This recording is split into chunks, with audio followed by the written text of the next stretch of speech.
Good afternoon, everyone. My name is Eleftherios Christodoulis, and I'm an oncology fellow at the Christie Hospital, a large tertiary cancer center in the UK. First of all, I would like to thank the organizers for their kind invitation to present our work today. I will be presenting the results of our study, which aim to evaluate the safety and efficacy of the oxaliplatin desensitization protocol used at our hospital. I have no relevant conflicts of interest to declare. Over the next 20 minutes, I will provide some background on oxaliplatin hypersensitivity reactions and explain why desensitization is important. I will then describe a local desensitization protocol, the aims of our study, and how it was designed. Following this, I will present our results, compare them with published data from other centers, discuss emerging concepts, and finally conclude with future directions and key take-home messages. Oxaliplatin remains one of the most important chemotherapy agents used mainly in gastrointestinal malignancies, including colorectal and upper GI cancers. However, hypersensitivity reactions are a well-recognized complication and can significantly impact treatment delivery. Reported incidence varies in the literature, ranging from approximately 7 to 25%, although severe grade 4 reactions are relatively uncommon, occurring in less than 3% of this population. These reactions can affect almost every organ system. Cutaneous symptoms are the most common ones and include flushing, itching, urticaria. Respiratory manifestations range from oropharyngeal dysesthesia and dyspnea to bronchospasm. Cardiovascular symptoms may include chest pain, hypotension, or hypertension. Constitutional symptoms such as rigors and fevers can also occur. These reactions are presumed to be type 1 hypersensitivity reactions, although this is debatable and will be discussed further down in this presentation. Non-immediate hypersensitivity reactions, for example antibody-mediated thrombocytopenia, have also been reported in the literature, but will not be discussed today as they represent a distinct biological entity with different pathophysiological mechanism that is not the focus of this study. In terms of the management of the hypersensitivity reactions in our hospital, once a hypersensitivity reaction occurs, the first step is assessment and grading uses the third version of the CTCAE criteria for hypersensitivity reactions. Briefly, grade 1 reactions are mild and transient, typically involving flushing, rash, or urticaria that resolve spontaneously. Grade 2 reactions are more fully developed symptoms that require medical intervention, while grade 3 reactions include persistent or prolonged symptoms that do not respond to initial management, as well as more severe manifestations such as bronchospasm, angioedema, or hypotension. Grade 4 reactions correspond to anaphylaxis. Patients who experience a grade 1 reaction are generally able to continue oxaliplatin treatment using a prolonged 4-hour infusion protocol. This is the same approach used for patients who are being recharged with oxaliplatin after prior exposure as part of an early line of treatment, which is why it is referred to as a challenge protocol. If these patients subsequently experience a further grade 1 or grade 2 reaction, they are being considered for oxaliplatin desensitization. Patients who developed a grade 2 reaction, even from the beginning, are also offered to continue oxaliplatin through the desensitization protocol, whereas for those patients who experience a grade 3 or grade 4 reaction, the recommendation is generally to permanently discontinue treatment with oxaliplatin.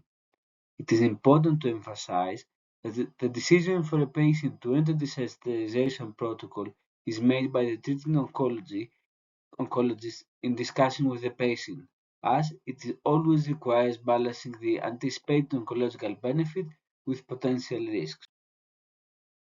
But what exactly is desensitization? The principle is relatively straightforward. Desensitization works by administering gradually increasing dose of oxaliplatin over a prolonged period using a stepwise infusion protocol, as you can see in the left picture. It typically involves 3 or 4 different dilutions given over 12 or 16 steps. The process begins with extremely small amounts of the drug, which are then progressively increased in every step until the few therapeutic doses delivered. Although the exact mechanism of desensitization is not completely understood, repeated exposure to these low concentrations is thought to temporarily reduce the responsiveness of mast cells and basophils. As a result, the release of inflammatory mediators such as histamine is prevented or significantly reduced. The threshold for anaphylaxis is re-established at each step, and it never reaches that of the initial triggering dose, allowing patients who have previously experienced a hypersensitivity reaction to safely receive oxaliplatin. This slide summarizes the protocol used in our hospital. It constitutes a simplified version of the 12-step protocol. It consists of 4 sequential infusion bags, each containing progressively higher doses of oxaliplatin. The first 3 bags are administered over 90 minutes each, and the final bag over 2 hours, resulting in a total infusion duration of approximately 4.5 hours. Another key component of the desensitization protocol, as we will also discuss further down the line, is the use of premedication, which are adjunct medications to downregulate the inflammatory process and reduce the risk and severity of hypersensitivity reactions during desensitization. In our protocol, patients receive dexamethasone, an H1 antagonist and an H2 antagonist at 3 separate time points, one prior to desensitization, at least 30 minutes before the infusion, and again 24 hours after the infusion.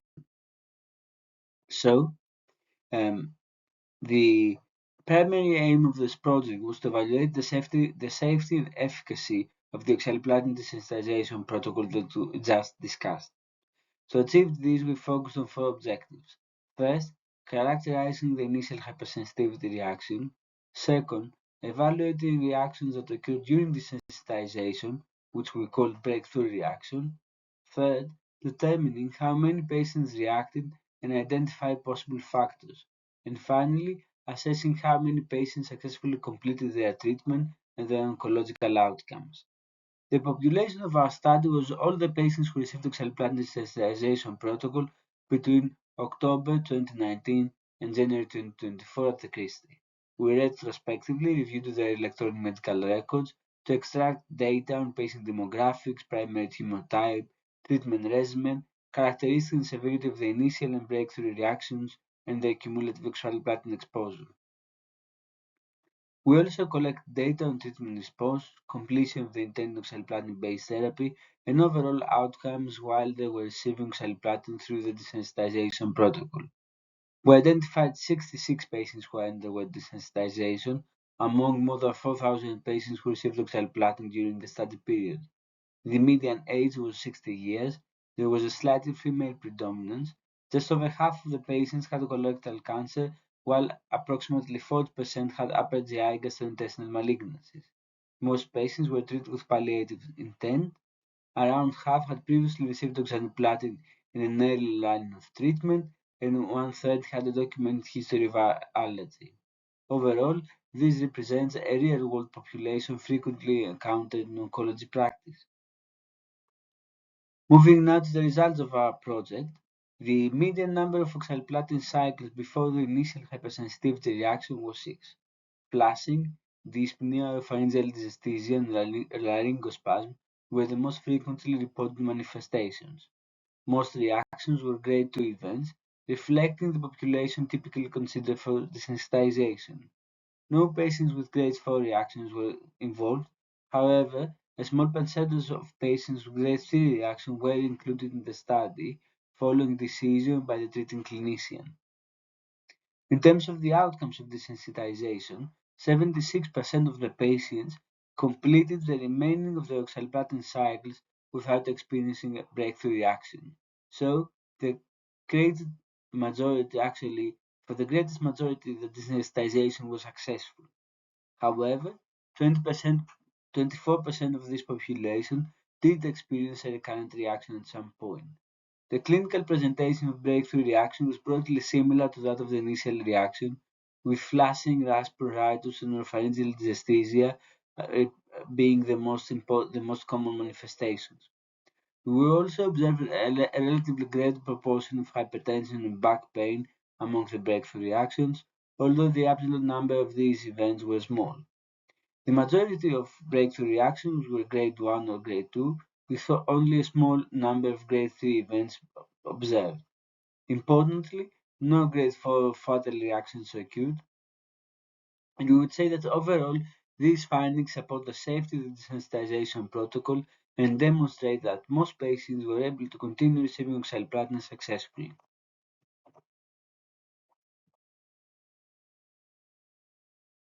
Our protocol follows the same principle as those used by other large oncology centers.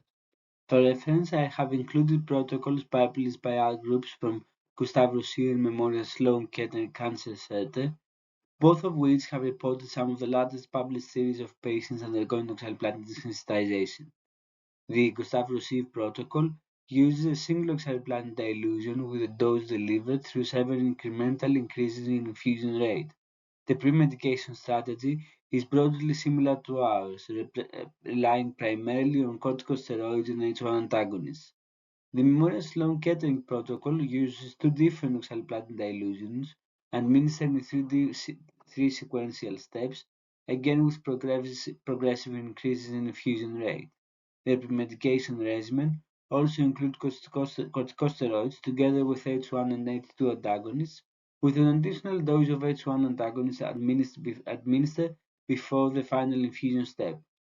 Although these protocols differ in the number of dilutions and infusion steps, they all reflect a trend towards simplified versions of the classical 12-step desensitization protocol. They are also based on the assumption that oxaliplatin hypersensitivity reactions arise through a common biological mechanism. More recently, however, this concept has been challenged. Previously, we discussed that these reactions are being driven predominantly by mast cell activation through IgE-mediated mechanism, which is likely the case for reactions such as flushing, rash, urticaria, etc. And this is the mechanism upon which the original concept of desensitization was based. However, some reactions such as fever, rigors, or back pain are thought to be driven by a different mechanism which involves cytokine release, or other reactions such as dyspnea or chest pain, or those included in this middle column, could be caused by either of these mechanisms. This has led to the concept of endophenotyping, which aims to identify distinct biological patterns underlying hypersensitivity reactions. By recognizing these different phenotypes, we may be able to move away from a one-size-fits-all approach and instead tailor desensitization strategies according to the patient's specific reaction profile. One such attempt is this one, which has been developed by a group of allergists who developed a personalized desensitization model based on the patient's initial reaction phenotype. Both the desensitization protocol and the pre-medication regimen may differ according to the underlying endophenotype, reflecting the fact that these reactions are not driven by the same biological mechanism. More specifically, the number of dilution and steps differ between type 1 cytokine release reactions, and patients may receive additional agents such as non-steroidal anti-inflammatory drugs, aspirin, montelukast, or corticosteroid intensification, with further modifications to infusion rates depending on the initial reaction. The goal of this approach is to optimize protection against breakthrough reactions. Putting now all the above in perspective of the outcomes, one of the most striking observations is how consistent the success rates are across studies. In our cohort, as well as in the MSK and Gustav Roussy studies, 76% of the patients successfully complete desensitization without experiencing a breakthrough reaction. An important exception is the study evaluating the personalized desensitization protocol. In that cohort, the rate of success was considerably lower, at around 43%. However, the incidence of grade 3 or 4 reactions was substantially lower than in the other studies for this protocol. This suggests that although more patients experienced reactions during treatment, those reactions were generally less severe. One possible explanation is that the personalized approach may be more effective at anticipating, recognizing, and managing reactions before they progress to severe events. Overall, it becomes evident that there is a subgroup of patients who will react to oxaliplatin regardless of the measures taken. And this raises an important clinical question. Can we identify these patients in advance? If we could, then we would avoid exposing them to unnecessary risk of further reactions.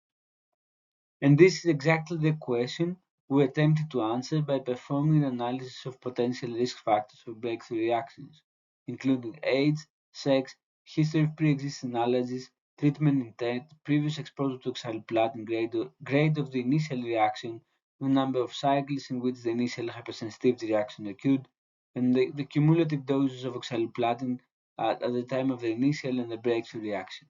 However, none of them demonstrate a statistically significant correlation. The data from the literature are also very scarce. Other studies have attempted to explore biomarkers such as interleukin-6 and tryptase, as well as skin testing as potential predictive factors. However, the results remain inconclusive. It is obvious that investigation of possible predictive factors in larger studies is warranted.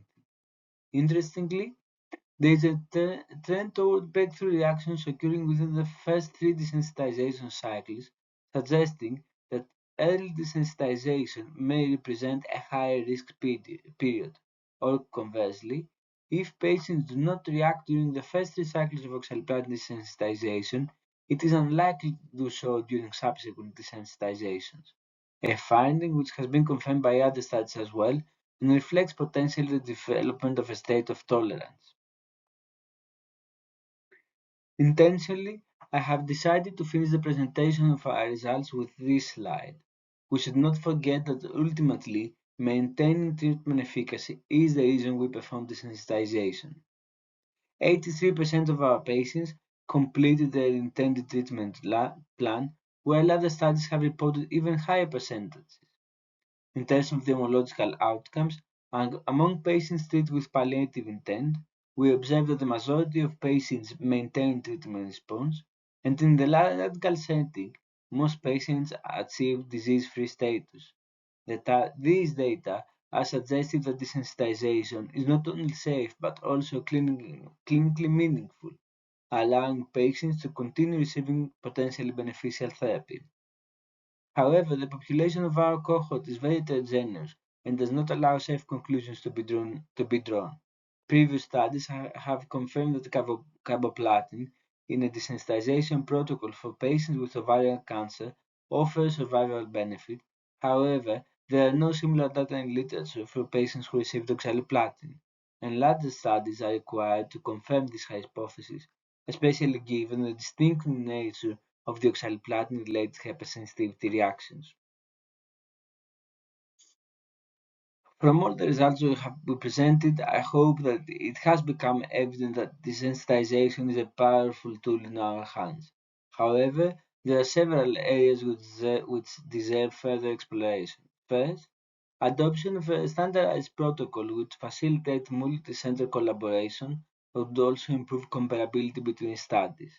That would also generate larger cohort of patients that would allow us to study the risk factors of breakthrough reactions to identify patients at high risk of desensitization failure. Prospective studies are also required to evaluate longer-term oncological outcomes to determine whether maintaining oxaliplatin exposure translates into measurable survival benefits. To summarize, we presented one of the largest published real-world series evaluating oxaliplatin desensitization, and our findings support the safety and efficacy of this approach.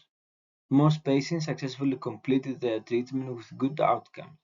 However, a minority experienced a breakthrough reaction, and these patients may benefit from more personalized allergy-led approaches. Thank you very much for your attention. I would be happy to take any questions.